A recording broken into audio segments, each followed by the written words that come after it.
आ भितर तो मुझे किसी जिन कहवा भूली जाइए आम आ भितर जाए ओडिशा आसिलुणे मो पु बर्थडे कि आम ओडिशा बाहरिकी जाइलु आठी आम ट्रेन में बसिलु यहाँ तार फास्ट ट्रेन सफर थिला और फास्ट जर्नी भी थिला बाहर को जबार सी जो आसी से बहुत छोट होता से फ्लाइट रे आसला एबे से ट्रेन में जाऊँ तो ताको टिके बोरिंग लगुच माने कंफर्टेबल लगुनि जेहेतु छोट सीट आउ भल लगुनि किंतु जेहेतु आम एसी बगी नहीं तो एडजस्ट हो जाऊला ताको एतटा गरम फरम लगुन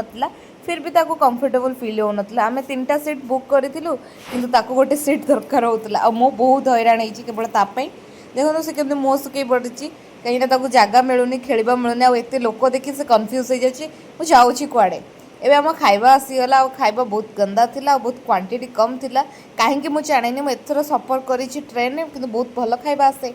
बाकी कौन है जना नहीं पाणीपाग कथा केत कौन बिगड़ी जाइए आपन को जब ये भिडियोटी भल लगे ताले आपण कमेंट लाइक शेयर सब करदे आउ नेक्स्ट वीडियो मुझे नेक्स्ट बता।